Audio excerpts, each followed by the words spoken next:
Buenas tardes, bienvenidos a un nuevo tema de las charlas que dictamos cada 8 días en el Hospital Mental de Antioquia para nuestras familias, los cuidadores y todos los que quieran aprender un poquito más sobre la enfermedad mental. Hoy tenemos un tema maravilloso con la doctora Tatiana Carrero Barragán. Ella es médica general de la Universidad Industrial de Santander, de la UIS. Está en nuestra institución hace 4 meses. Es residente de primer año de psiquiatría de la Corporación Universitaria REMI. El tema es trastorno de la personalidad. Así que vamos a aprovechar unos aspectos importantes para recordar. Entonces, llenemos el registro de asistencia, que es fundamental para nosotros saber quiénes están acompañándonos en la charla. Por favor, las preguntas que tengan con este tema tan interesante las vamos a hacer al final de la charla, que la doctora nos dé toda la temática y al final le vamos haciendo las preguntas. Tratemos de que esas preguntas sean generales, que nos sirvan a todos, no preguntas personales de a mí me pasa esto, no, sino que sean preguntas generales. Y nuevamente les recordamos, la charla es de 1 a 2 de la tarde, 1 a 1:30 más o menos, la temática y luego las preguntas. Nuevamente les recordamos, cada 8 días de 1 a 2 de la tarde, nos acompañan siempre nuestros profesionales, entonces es muy importante que muchas personas conozcan que estos temas los dictamos para que aprendamos todos. Son temas que nos sirven, sí, a mí no, a mi hermano, a mi vecina, pero son temas muy importantes para tener en cuenta. Entonces le damos la bienvenida a la doctora Tania. Doctora, gracias por estar con nosotros y acá estamos ya listos. Hola, buenas tardes para todos. Bueno, ya me presentaron, es un gusto para mí estar aquí con ustedes compartiendo un tema tan importante como lo es algunas generalidades del trastorno límite de la personalidad. Como ya sabemos, ese espacio es para ustedes, para que aprendamos un poquito más sobre algunas generalidades, conceptos sobre ese trastorno pues, que es tan prevalente actualmente en nuestra región.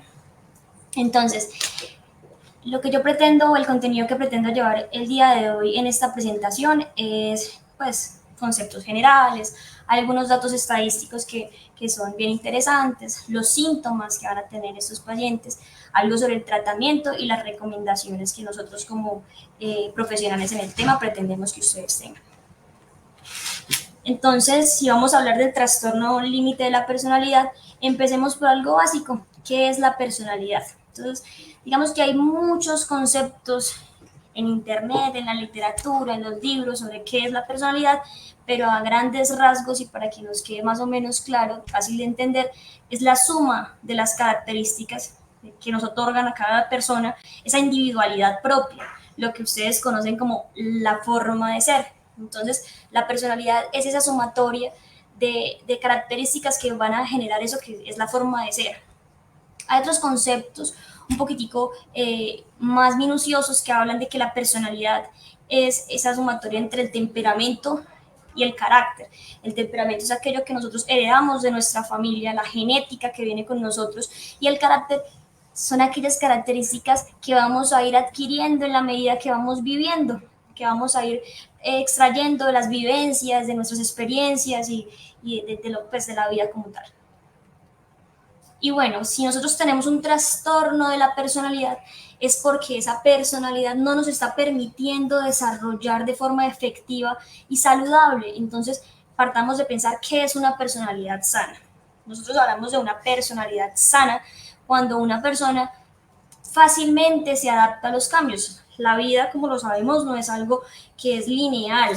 ¿Sí? Puede tener sus altas, sus bajas, momentos de crisis, momentos de felicidad, momentos en los cuales las cosas no salen como nosotros queremos, momentos en los cuales, digamos, las personas no están en la misma sintonía de nosotros, pero cuando hablamos de tener una personalidad sana, es decir, ¿qué tanto me puedo yo adaptar a esos cambios? ¿Qué tanto me puedo yo adaptar a esas circunstancias? ¿Qué tanto me puedo yo adaptar a que otra persona no piense igual que yo, a que otra persona no esté de acuerdo con lo que yo quiero? Entonces, esa capacidad de adaptarse es lo que vuelve que nuestra personalidad sea sana. También hablamos de la flexibilidad. Va a lo mismo. ¿Qué tan fácil para nosotros es poder, entre comillas, como nos decimos popularmente, dar el brazo a torcer y aceptar que la otra persona quizás sí tiene la razón y que yo no la tengo? Y que no pasa nada, sino que puedo ser flexible ante la situación.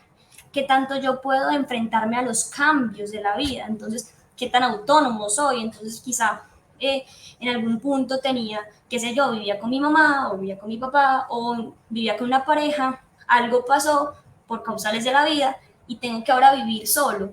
¿Qué tan bien yo me puedo adaptar a ser autónomo, a ser competente yo solo en diferentes áreas? ¿Y qué tantas habilidades tengo yo para establecer relaciones satisfactorias y sanas? Si nosotros tenemos una personalidad sana, en teoría todos estos aspectos de la vida vamos a podernos fluctuar en la vida de formas pues, sin inconvenientes, sin digamos tener encuentros con otras personas que nos hagan digamos entrar en conflicto. Esas son las características que uno espera que una personalidad sana tenga. Entonces aquí es donde entra nuestro tema principal, que es el trastorno límite de la personalidad. Entonces el trastorno límite de la personalidad es un trastorno mental que va a afectar diferentes áreas de la vida de las personas, incluyendo las relaciones con las demás personas, las relaciones en el trabajo, las relaciones en el estudio e incluso la percepción que las personas están teniendo de sí mismas. Como logran ver en la imagen, esa imagen circular es una persona que tiene una carita triste, esa persona misma tiene luego la carita muy pues enojada, irritada, luego está como sorprendida y luego está feliz. Entonces es una persona que está fluctuando en múltiples emociones y esas múltiples emociones puede que se desarrollen incluso en periodos muy cortos de tiempo. Eso pasa normalmente quizá en la vida cotidiana de todo el mundo. El punto es hasta cuánto está llegando, qué tan intensas están siendo esas emociones que puedan llegar a perturbar nuestras relaciones con las demás personas. Este trastorno límite de la personalidad afecta gravemente la capacidad que tiene entonces la persona para controlar esas emociones y puede aumentar consigo la impulsividad de forma negativa en sus relaciones con los demás. Entonces, como les decía, todos tenemos derecho a que en algún punto nos sintamos tristes, en algún punto nos sintamos enojados porque algo no nos gustó, en algún punto nos sintamos emocionados. El punto es cuando esas emociones son tan fuertes que van a controlar de alguna u otra forma o van a llevar a que tengamos conductas impulsivas. Frente a las estadísticas de este trastorno, se espera que, bueno, lo que normalmente se ve, tanto en hombres como en mujeres, es igual prevalencia, se le puede dar tanto a hombres como a mujeres. Uno espera que el trastorno inicia en la adolescencia o en la adultez joven, ¿sí? Sobre los 17, 15, 20, tantos años.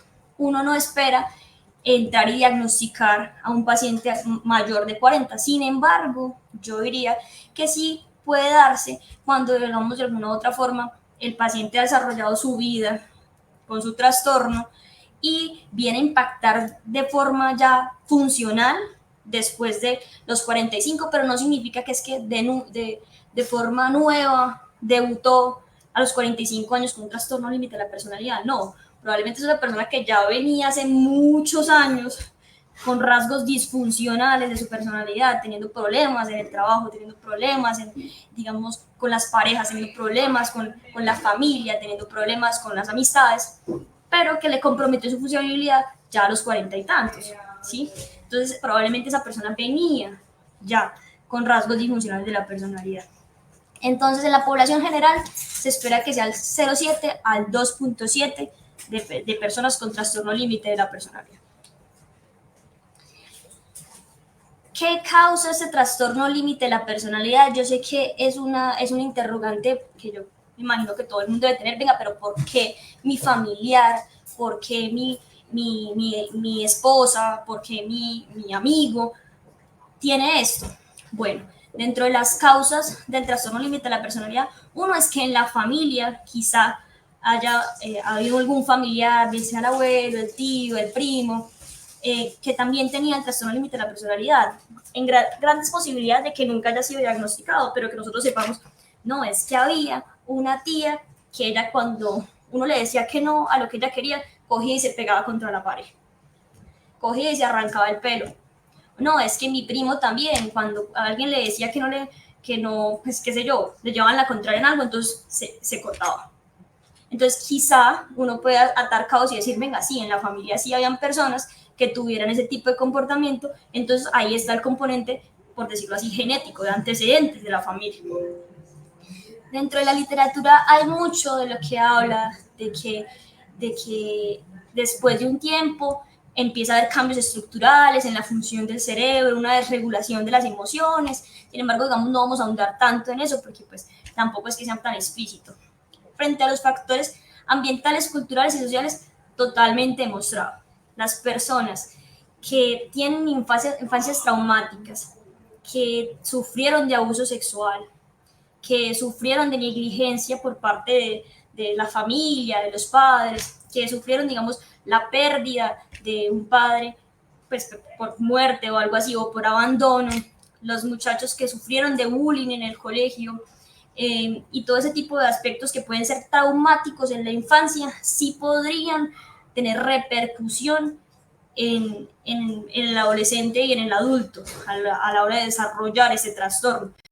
Entonces, casi siempre se encuentran, no todos, porque pues tampoco es camisa de fuerza, pero casi siempre se encuentra que las personas que tienen este trastorno límite de personalidad tuvieron infancias difíciles, tuvieron episodios traumáticos, bien sean familia, bien sean amigos. Entonces, como les digo, niños que sufrieron de bullying, abuso sexual, abandono por parte de familiares, abandono por parte pues de sus cuidadores, maltrato físico, maltrato psicológico, de alguna u otra forma, eso eh, dañó ese proceso de regulación de la personalidad que parte desde la infancia y la adolescencia, por decirlo así. Entonces, ¿cuáles son las señales y los síntomas que nosotros empezamos o que ustedes empiezan a ver en estas personas con trastorno límite de la personalidad?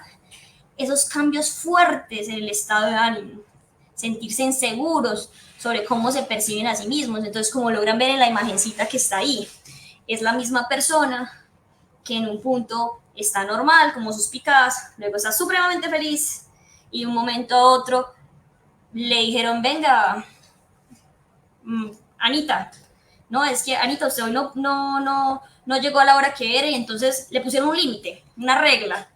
Entonces Anita inmediatamente entró en cólera.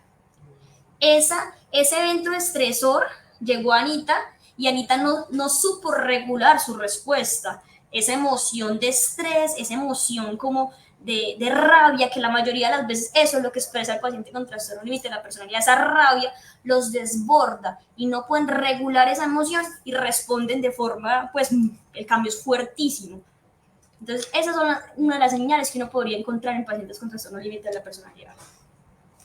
Dentro de otros son sus sentimientos hacia los demás. Los sentimientos pueden cambiar rápidamente y pasar desde una cercanía extrema a una aversión extrema. Entonces les voy a poner un ejemplo.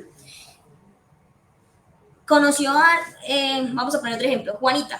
Juanita conoció a un muchacho, está súper encariñada con ese muchacho. Uno de los escenarios puede ser que el muchacho un día le dijo a Juanita, no, es que yo hoy no puedo verme contigo porque tengo que ir a trabajar, tengo que ir a hacer algo del trabajo y no podemos. Juanita recibió ese evento estresor que para cualquier persona puede decir, ay, bueno, qué embarrada, yo sí quería verlo, pero ya no lo pude ver, pues bueno. En el caso de esos pacientes, eso lo va a tomar como abandono y puede generar una aversión extrema. Entonces, inmediatamente viene el evento estresor y la regulación que ella o él va a generar en respuesta va a ser probablemente en rabia, va a ser una emoción desbordada y eso va a generar incluso en algunos casos una aversión extrema a esa paciente. O en su efecto, al revés, una persona que los trata muy normal e incluso no necesariamente los trata bien, pero entonces yo sí quiero que esté conmigo porque yo no quiero que me abandone, también sería una respuesta exagerada en ese escenario. Esas personas tienden a irse a los extremos, como les acabo de decir, y pensar o que las cosas son extremadamente malas o que las cosas son más buenas de lo que parece. Entonces también da los casos, los hay. No sé si ustedes concuerden con sus historias, pero están los casos de que tiene una pareja, la trata o lo trata, en cualquier caso, supremamente mal, pero yo no lo voy a dejar ir porque yo no quiero que me abandone, pues.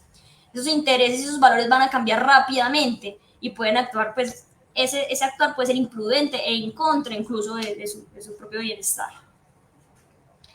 Entonces este caso es un caso bastante popular que se ve o que lo vemos nosotros en nuestros pacientes con trastorno límite de la personalidad, y es ese esfuerzo por evitar un abandono, por evitar percibirse solos o abandonados. Esto puede hacer que hayan dos cosas: o que nos precipitamos por iniciar una relación, o que hacemos lo imposible porque esa relación no se finalice, así sea nociva para la persona. ¿Por qué? Porque es ese esfuerzo por evitar ese abandono. Entonces son personas que en muchos escenarios, como les digo, todo lo que les voy contando no tiene que verse netamente en todos los pacientes, ¿sí?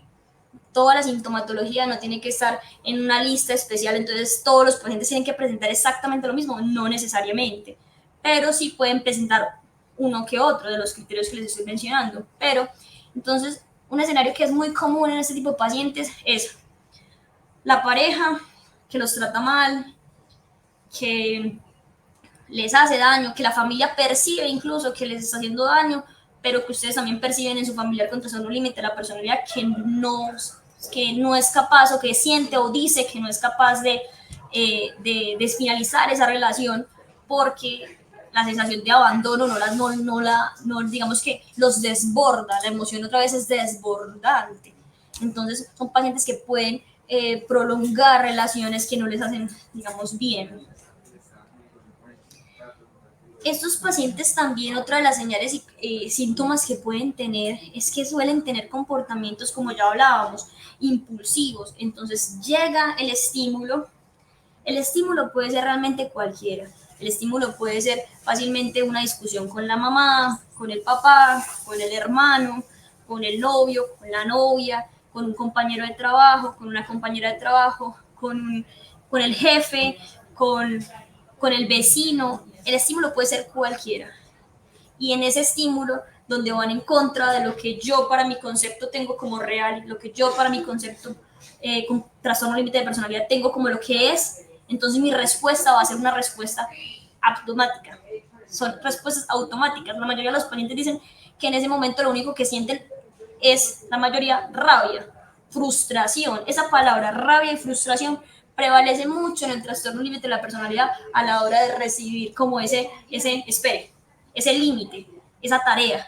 Imponerle esa tarea o ponerle ese límite, el paciente con trastorno límite de la personalidad lo percibe pues como algo que es desbordante, entonces da rabia, se frustran, y eso puede llevar a que tengan esos comportamientos impulsivos, esos comportamientos que a veces suelen ser arriesgados. Entonces esos pacientes suelen tener consumo de sustancias psicoactivas. Son pacientes que si tienen un carro, no falta el que arrancan su carro a toda velocidad, que puede incluso llegar a tener algún accidente de tránsito, o incluso hablan de comportamientos impulsivos a nivel, digamos, de pues, parejas sexuales que se van para una fiesta, que se toman todo el licor posible, todas las sustancias psicoactivas posibles, y que en ese momento pueden tener conductas sexuales de riesgo.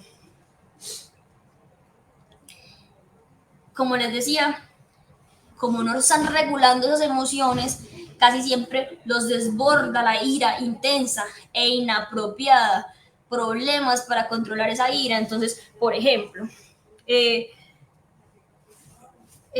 Juanita, de nuevo, Pedrito. A Pedrito, que tiene 18, 19 años, le dijeron que podía ir a la fiesta, pero tenía que llegar a las 11, porque a esa hora, la hora que tiene que llegar a la casa, le están poniendo un límite, le están poniendo una regla. Pero entonces Pedrito se llenó de rabia, insultó a la mamá, insultó al papá, se fue para el cuarto y se cortó. Esa ira intensa, el estímulo vino, le dio ira intensa, no lo supo controlar, se desreguló emocionalmente y se autolesionó. Que eso es algo muy común en los pacientes con trastorno límite de personalidad, las conductas autolesivas, pacientes que se cortan, pacientes que se queman con objetos calientes, con cigarros prendidos.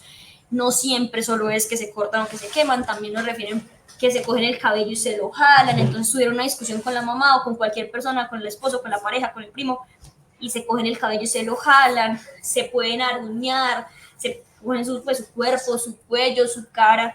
sus piernas se aruñan o se cogen las manos entre sí y se aruñan. Entonces son conductas autolesivas que son impulsivas por esa desregulación emocional ante un escenario de tensión. Esas conductas, digamos, autolesivas, lo que se describe es que es un acto impulsivo que va a aliviar la tensión.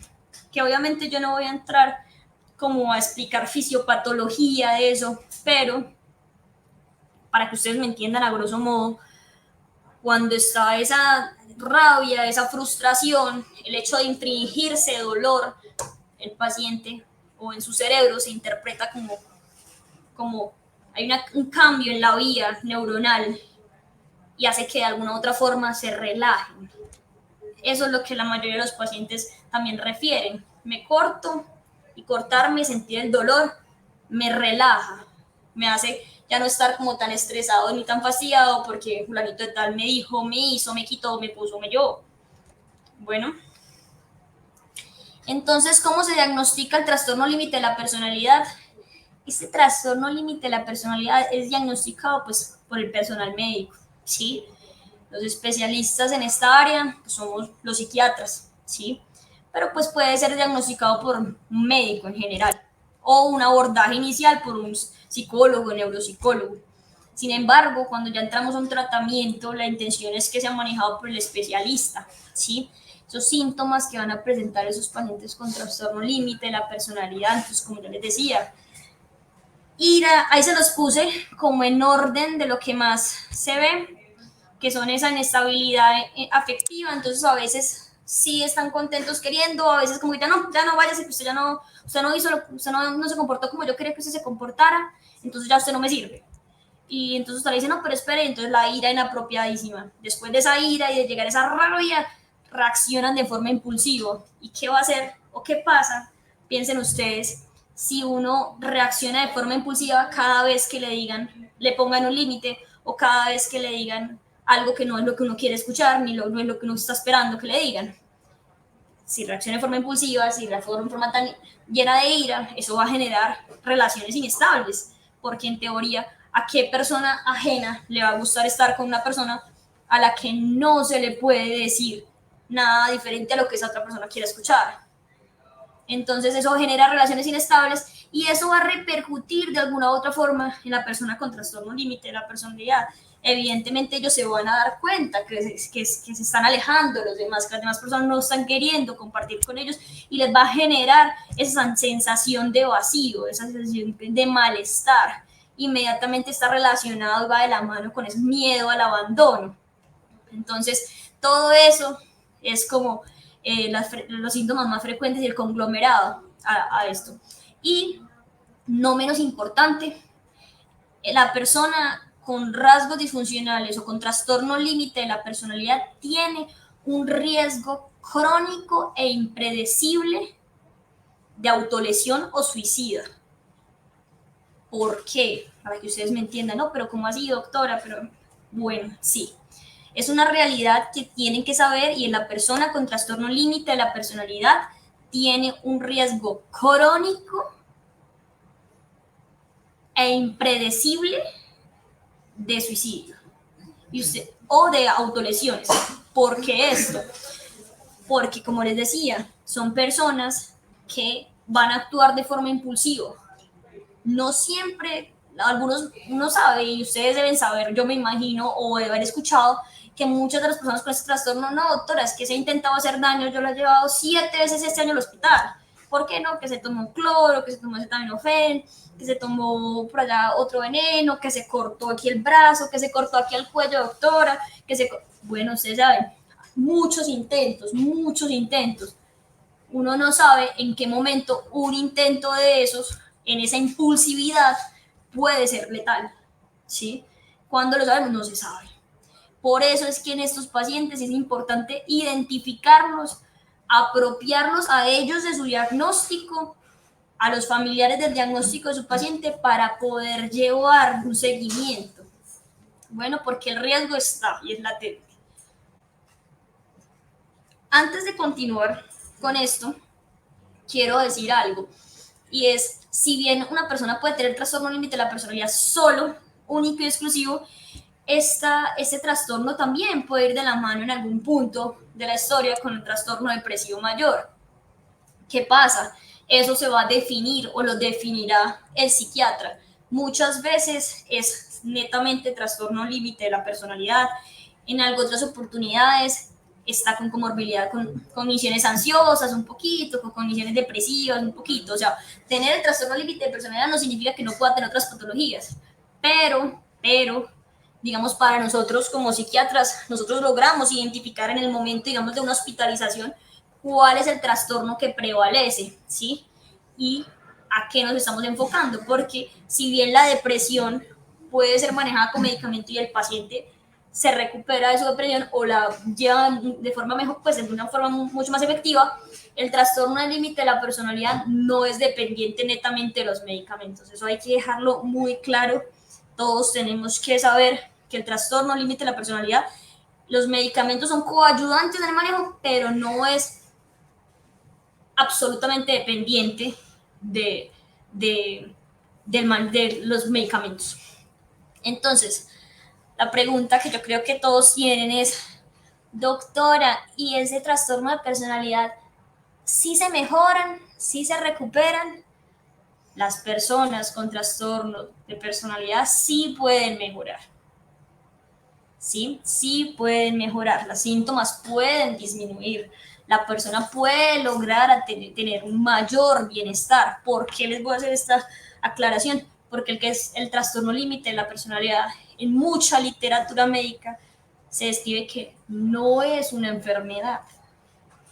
Yo no puedo ir por ahí haciendo cosas y diciendo, no, es que yo soy muy enfermo, yo estoy terriblemente enfermo. ¿Cuál es su enfermedad? Yo tengo trastorno límite de la personalidad.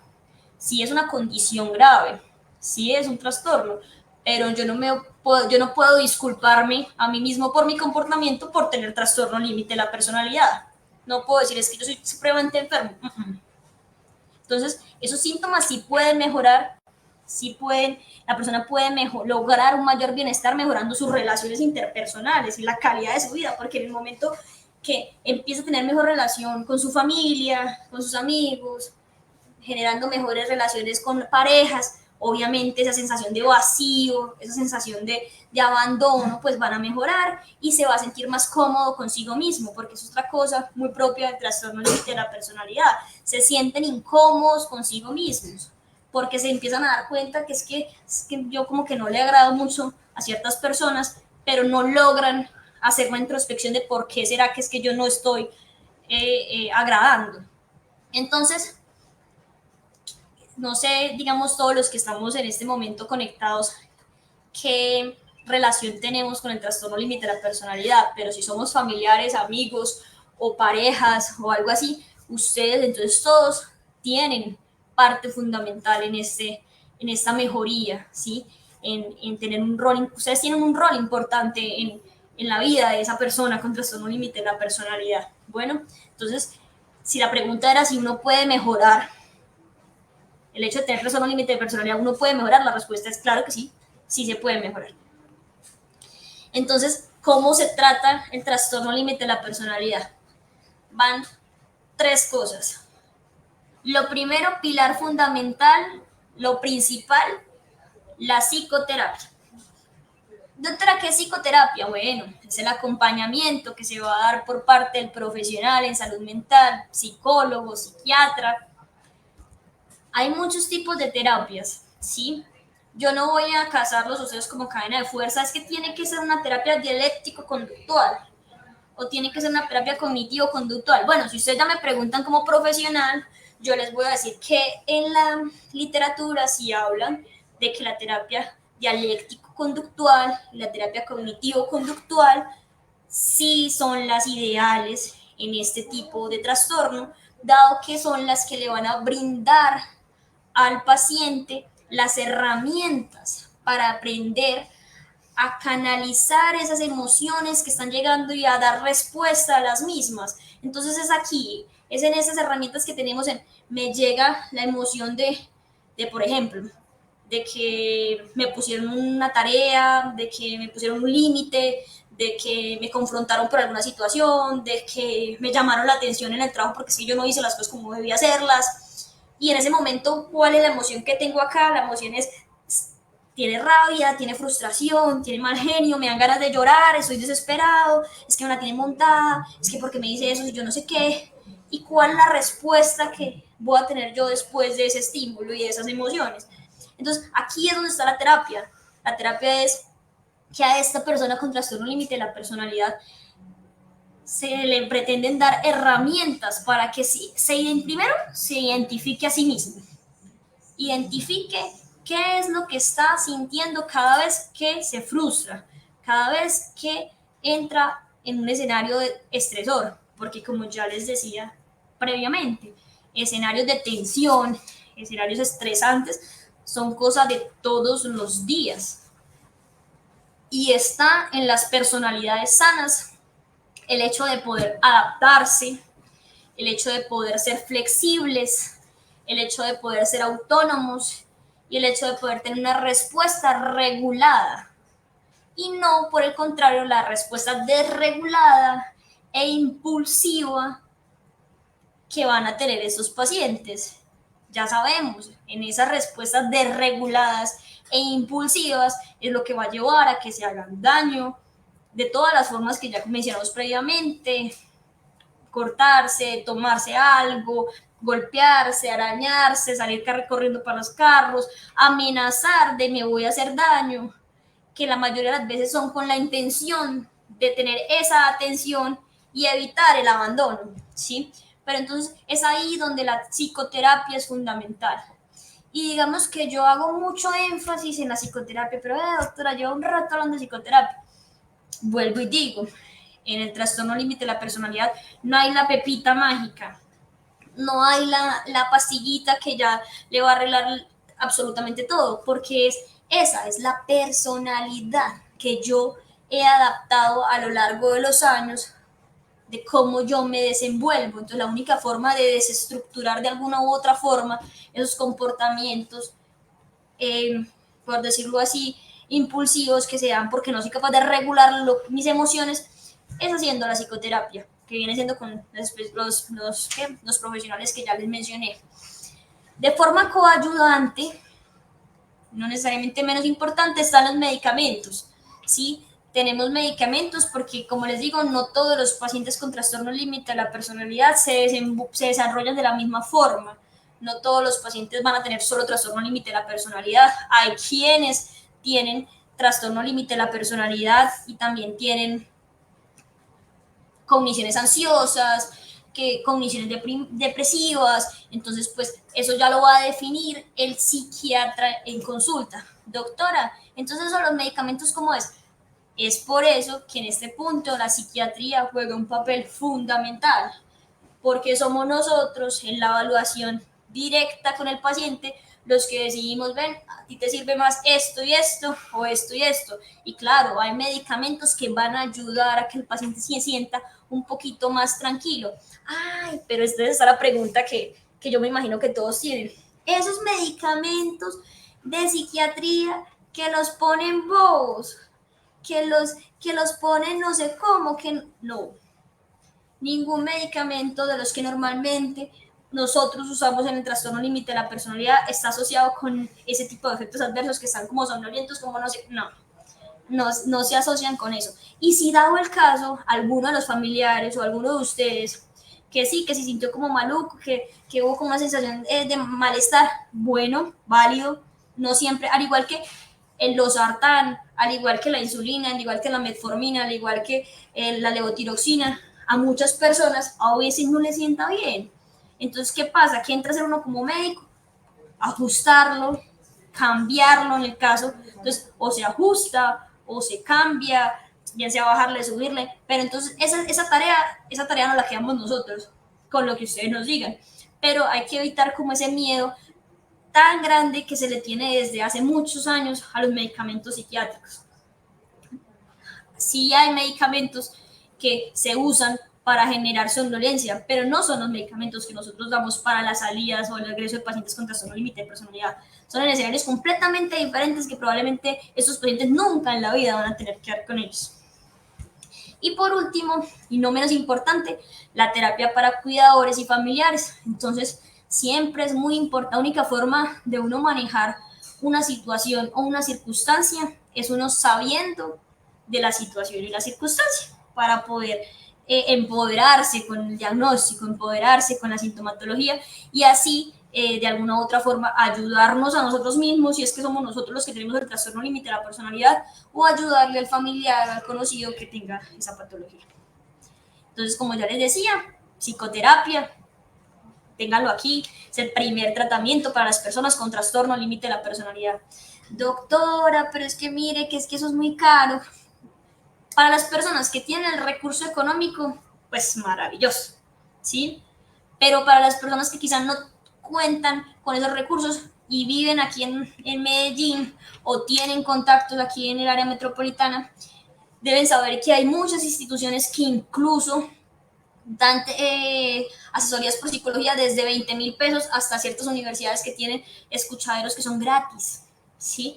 Entonces, ahí sí los invito a hacer el ejercicio de buscar, de gestionar un acompañamiento psicológico, bien sea pues particular pago si tienen la posibilidad económica, que ojalá sea el caso, pero en caso de que no, como les digo, échense la revisadita, la buscadita. Hay universidades que tienen escuchaderos gratis de practicantes de psicología, o incluso pues hay lugares que tienen psicología bastante económica, que incluso creo que el hospital mental tiene un área de psicología que es bastante favorable económicamente. Entonces, eso podría ser una opción que ustedes deben tener en cuenta, porque la idea no es, sí, tiene trastorno límite de personalidad, sí, yo le digo que se regule, no, hay que dar las herramientas, bueno, hay que dar la posibilidad de que sus pacientes tengan las herramientas con terapia. Y bueno, el papel de los familiares. Este papel es muy importante, ¿sí? Casi nunca, casi a ningún paciente en primera instancia, si ustedes se dieron cuenta con sus familiares o con ustedes mismos, recibir el diagnóstico de trastorno límite de la personalidad no es fácil. Uno ve que es incluso más fácil para el paciente y para la familiar decir, no, es que tiene depresión y se toma la pastillita y tiene depresión. Es para muchos familiares y muchos pacientes es más fácil recibir ese diagnóstico, decir, no, es que yo tengo depresión, a decir, no, es que lo que yo tengo es un trastorno límite de la personalidad. ¿Y eso qué es? Bueno, que no estoy sabiendo regular las emociones que me dan cuando hay un agente externo estresante. Entonces, lo primero siempre va a ser, bien sea por el psiquiatra, o por el psicólogo, o por el médico, que les dé ese diagnóstico o que les recuerde el diagnóstico, asumirlo como tal. Es un trastorno que lo condiciona a uno, pero que tiene estrategias para mejorar. La única forma de poder usar esas estrategias para mejorar es asumiendo el diagnóstico, porque si no, si por ejemplo, yo no asumo, yo Tania Carrero, me dicen que tengo trastorno límite de la personalidad, yo siento que, voy a poner un ejemplo como si fuera yo, siento que no, es que a mí me la tienen montada y yo soy muy triste y yo no, qué rabia eso y por eso me corté y entonces cuando salga me tomo un poco de limpio, no sé qué, y me dice un psiquiatra, venga, pero es que lo que usted en este momento tiene, sí está conmocionada, sí, digamos que puede que no experimente tristeza, pero una cosa es estar triste y otra cosa es ser un trastorno depresivo mayor, que la sintomatología es completamente diferente y que, digamos, el escenario del paciente, el comportamiento del paciente es completamente diferente y que con un, digamos, manejo farmacológico se va a ver la mejoría. En cambio, en el trastorno límite de la personalidad, si yo no lo acepto el diagnóstico como es y sé que requiero terapia, si me dedico en mi casa solo a tomarme la pastilla y a seguir pensando que es que probablemente voy a seguir teniendo, digamos, problemas en mis relaciones interpersonales, voy a seguir teniendo esas sensaciones, esos pensamientos de frustración tan terribles, esa ira tan terrible, esa rabia en cualquier momento, porque voy a seguir sin poder o sin tener las herramientas para poder regular esas emociones fuertes que estoy teniendo. Entonces, bueno, una vez el paciente lo sepa, el familiar, la pareja, deben también saberlo para que no sea solamente cosa de que él lo haga, sino que yo también sé que él debe ir y nuestra forma de apoyar a ese familiar con trastorno límite de la personalidad va a ser entonces en primera en la que está en amarillito, que es la que están haciendo todos ustedes, tomándose el tiempo necesario para aprender sobre esta condición patológica, para así comprender lo que está pasando con su amigo o su pariente, qué es lo que le está pasando a la persona. Ya entendiendo y comprendiendo, pues ahí es que nosotros vamos a empezar a hacer nosotros como familiares o como amigos o como pareja, vamos a empezar a hacer ese apoyo que el paciente necesita. Si bien nosotros debemos ofrecer apoyo emocional, comprensión y paciencia, yo como psiquiatra tengo que ser muy honesta con ustedes. El hecho no es justificar, el hecho no es, no, es que pobrecita, ella, no, el hecho es apoyar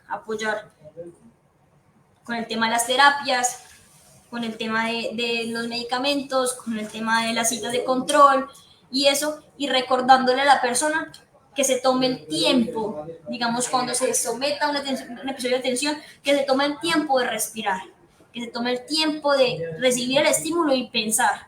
Entonces, si ya sabemos que la persona tiene trastorno límite de la personalidad y la persona que está aquí dice, no, yo no tengo nada de eso, porque ya todo lo que la doctora dijo, yo no soy así. Entonces, la idea no es entrar siempre como en ese tipo de confrontación en cualquier escenario. Entonces, si él nos está dando el tiempo de esperar, yo sí me lo doy. Entonces, tuvimos una discusión. Voy a ponerme en el papel de mamá. Yo le dije que a tal hora y no sé qué. Tuvimos una discusión. Y mi hijo empieza a gritar desesperadamente y no sé qué. Yo no voy a entrar en ese papel de desesperación al lado de él. Yo no voy a entrar en ese papel de también llenarme de ira, empezar. Entonces él gritó, yo grité, todos gritamos en la casa.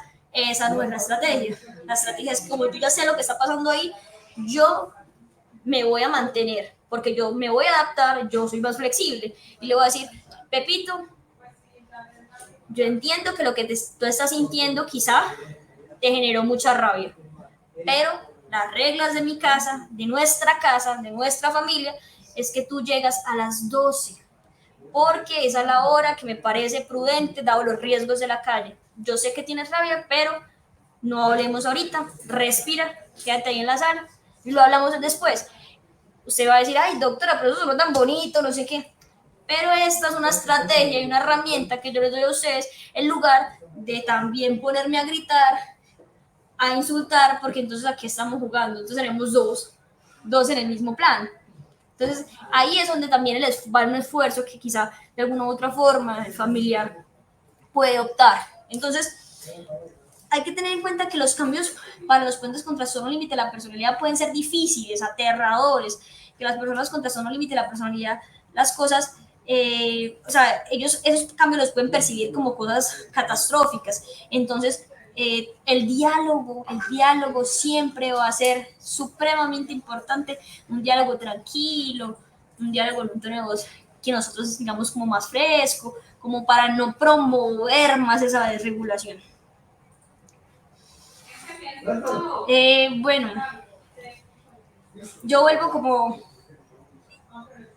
los enfados y conflictos nunca consiguen que el paciente aprenda. Eso vuelvo a repetir lo mismo. Yo sé que puedo sonar repetitiva, pero es que eso es lo que principalmente se ve. Entonces, yo los invito a que, si ya sabemos de esto, la idea es no promover más ese conflicto, no promover más esa violencia, no promover más esos gritos, no promover más como la pelea y eso, porque el paciente probablemente no va a aprender. Él está convencido de que tiene la razón. Obviamente, después de que las terapias, la confrontación, ellos empiezan a desestructurar esa idea, pero en ese momento que están discutiendo con el familiar, ellos son los que tienen la razón, ellos son los que están, ¿por qué? Porque eso es lo que ha hecho ese trastorno de personalidad en ellos. Entonces yo los invito como a que pues esos momentos de conflicto nunca pues entren en agresión ni nada de eso. Sin embargo, con esto no estoy vendiendo la idea de que uno como mamá, como papá o como pareja tiene que hacer... Esperen que se me salió. Ay, qué pena. Ya. Sin embargo, con esto yo no estoy vendiendo la idea, quiero que quede claro, de que uno como familiar tiene que hacer pues lo que ellos digan y tiene que, para no entrar en conflicto. No, las reglas siempre tienen que estar, los límites siempre tienen que estar. O sea, los roles en la casa se tienen que cumplir, ¿sí? Solo que la idea no es entrar en conflicto con ellos, pero siempre se tienen que cumplir roles, reglas y tareas en la casa. Les voy a dar algo, pues un ejemplo de algo que nosotros como psiquiatras nos causa como conmoción, y es que tenemos un paciente que entra por trastorno límite de la personalidad. Sabemos que es trastorno límite de la personalidad. Bien, los familiares, bueno, él ingresó por el motivo que ustedes quieran, una discusión, le dio muchísima rabia, se cortó, dijo que se iba a suicidar. Entonces, obviamente, lo trajeron a un hospital mental de Antioquia, así debe ser. Sin embargo, a los 5 días, 6, 7, 8, 10 días de hospitalización, cuando van saliendo, la familia les hace fiesta. La familia lo recibe con el mejor almuerzo y con bombas en la casa. Tómense un segundito para pensar eso. La doctora, pero claro, estamos muy contentos, dirán ustedes. Tómense un segundo para esto. Tuvieron un inconveniente, hubo un inconveniente en la casa. Una discusión con la pareja, con el hermano, con lo que ustedes quieran. Ya sabemos que es un trastorno límite de la personalidad. Se intentó hacer daño. Lo trajeron aquí al hospital. Llegó emberracado al hospital. Cuando sale del hospital, en la casa lo reciben con una fiesta. Con el mejor almuerzo y todos felices y con gorros y bombas. ¿Qué estamos haciendo? Como así que una fiesta. Es como si estuviéramos alimentando que lo que hizo estuvo bien. O sea, tener una discusión en la casa, enojarse, autoagredirse, eso estuvo, fue al hospital, pobrecito, y volvemos a la casa y eso está muy bien. No, de alguna u otra estamos reforzando, y eso es lo que yo los invito. No hay que reforzar esas conductas, no hay que reforzar esas actitudes, no hay que reforzar o alimentar que la persona entonces no se puede frustrar nunca, porque cuando se frustra inmediatamente va a gritar, se va a desesperar, va a pelear con todo el mundo, o en su defecto va a salir corriendo a hacerse un tatuaje adicional, porque esos son conductas impulsivas. También muchos tatuajes que cuando usted entra a preguntar ¿y por qué se los hizo? No, cada vez que tenía como un inconveniente yo me hacía algo para sentirme mejor. Una conducta impulsiva, ¿sí o no? Entonces, no estoy diciendo que no lo reciban con cariño, obviamente sí, pero no lo reciban como si están en una hospitalización fuera un triunfo, porque si está en una hospitalización es la consecuencia a un acto que estuvo mal. Entonces, por ejemplo, si alguno de ustedes alguna vez ha tenido un paciente aquí con nosotros en el hospital con trastorno límite de la personalidad y llega usted a lo ir a visitar y le dice, no, es que Camila, le suspendieron las visitas. Pero ¿cómo así que le suspendieron las visitas? Sí, es que Camila, le dijeron que era el momento de bañarse y se puso a pelear con enfermería, porque es que él no se quiere bañar y porque es que yo me baño cuando yo quiera y no sé qué. Pero ¿cómo así? Ah, bueno, es que, por ejemplo, les estoy poniendo el caso de un hospital. En los hospitales hay reglas, al igual que en la vida, al igual que en la casa, al igual que en el trabajo, al igual que en todos los lugares hay reglas. ¿Qué pasa con el trastorno límite de la personalidad? Que a veces nos cuesta seguirlas. Entonces, una forma de terapia conductual es mostrarle al paciente que hay consecuencias. La consecuencia de que su merced gritara, insultar al personal porque no se quiso bañar, porque usted no quería, porque no quiero, es que usted, la consecuencia es que usted no, por ejemplo, su comportamiento agresivo es que no va a tener visitas. Entonces, ¿ahí qué es? Eso hace parte de la terapia conductual, porque nosotros no tenemos una pastillita para que el paciente quiera cumplir las reglas, o para que el paciente quiera asumir sus responsabilidades. ¿Sí me hago entender? Entonces, todo eso hace parte y por eso es que la psicoterapia es tan importante. Entonces, esta parte de la comunicación no verbal, son 3 ejemplos súper bonitos, en los cuales la comunicación no verbal, no solo la palabra, o sea, tienen que tener en cuenta que no solo las palabras comunican, también mantener el contacto visual, a veces regular el tono de la voz con el cual nos vamos a dirigir a ese paciente, que la postura sea coherente con lo que quieren comunicar. Entonces, Si ya vemos que es esa persona súper irritada, pues nosotros no le vamos a responder de forma igualmente irritada, gritando de todas las formas. O en su defecto, el ejemplo que está ahí es muy bonito y es como que le dice, tranquilo, está todo bien, no pasa nada, pero la cara está así súper brava, súper roja. Más fácil, todo bien, un gesto chévere y avanzamos. O sea, la comunicación no verbal también les va a servir a la hora de interactuar con ellos. Comunicarse de forma clara y neutra. No tenemos que sentarnos en la palabra sermón y discurso, sino decir las cosas de forma objetiva, claras, concisas. Y también ser muy presto siempre a escuchar a nuestros familiares, nuestros conocidos con trastorno límite de la personalidad. Hay que dejarlos hablar cuando quieran expresarse y compartir pues también ideas y posiciones con ellos. Bueno, digamos que espero que todo lo que hablamos en esta charlita haya sido de su interés, que les haya servido. Este espacio es diseñado para todos ustedes. Traté de ser como muy coloquial en algunos aspectos, como para que pudiéramos entendernos. Ahora sí empezamos con el tema de las preguntitas. Bueno, entonces, antes de agradecerle a la doctora, maravillosa la charla, yo creo que de muy fácil, de mucha claridad para todos. Estábamos mirando, les decía ahorita, las preguntas que son a nivel personal, no podemos responderlas, ¿cierto? Pero tenemos una línea informativa y de transparencia en la institución, la línea 018-417-474, donde pueden llamar y les damos respuesta. Por acá estamos viendo una pregunta que nos dice cómo distinguir entre un trastorno límite de personalidad y un trastorno afectivo bipolar. Don Dani Otálvaro, la doctora, nos va a responder. Bueno, Dani, el trastorno afectivo bipolar es un trastorno de salud mental que, digamos, se va a manifestar, como su palabra lo dice, bipolar, polos, ¿sí?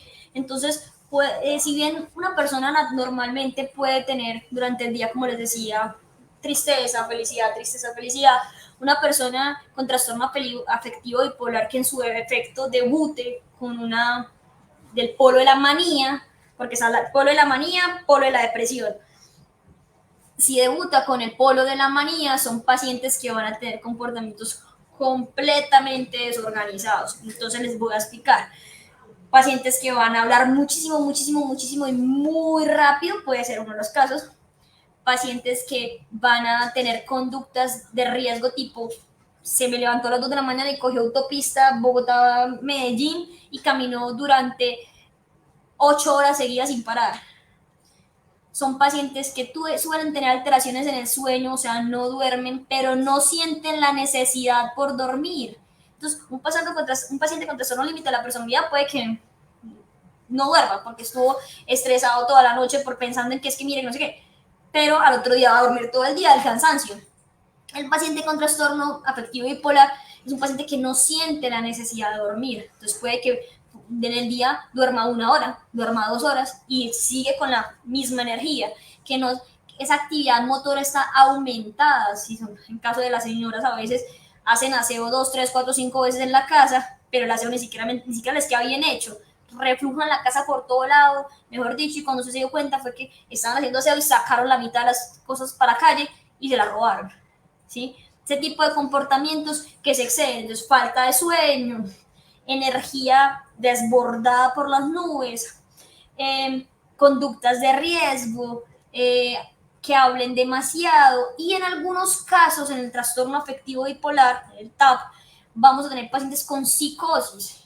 ¿Qué es la psicosis? Puede ser pacientes que tengan alucinaciones, que ustedes los vean hablando solos, que los vean hablando incoherencias o que los sientan hablando incoherencias, que los escuchen que están hablando por en la casa, que los escuchen, que los vean, que los vean que están como cogiendo cosas que no están, entonces son alucinaciones visuales también, o incluso delirios que empiezan con delirios de tipo, ejemplo, de persecución, que es que no, es que el vecino me tiene vigilado, es que el vecino es que me odia, es que el vecino no sé qué, y ni tienen vecinos porque viven en una finca, por ejemplo. Entonces, eso en el caso de la manía y en el trastorno afectivo bipolar. Pero el trastorno afectivo bipolar también se puede ver en el polo depresivo. Entonces, en el polo depresivo son pacientes que no tienen energía para absolutamente nada, nada les produce placer, en algunos casos están muy tristes, en algunos casos dejan de comer o comen demasiado, pero la mayoría dejan de comer. El sueño también está comprometido, pero la diferencia con la manía es que aquí el sueño está comprometido, pero no hay energía. La persona no tiene energía. Entonces, esa puede ser, digamos, una diferencia. En el trastorno límite de la personalidad, esos pacientes pueden fluctuar, pero entonces les voy a poner ejemplo. Un depresivo, la depresión no se le pasa en una hora, la depresión no se le pasa en mediodía. Están deprimidos, son días y días y días deprimidos. En cambio, el trastorno límite de la personalidad puede que ahorita lloró, a las 3 horas lo invitaron a la calle por un fresco y a comprar una pizza. Nos fuimos para la calle felices. Eso habla más de un trastorno límite de la personalidad y lo saca el diagnóstico de depresión en un trastorno afectivo bipolar.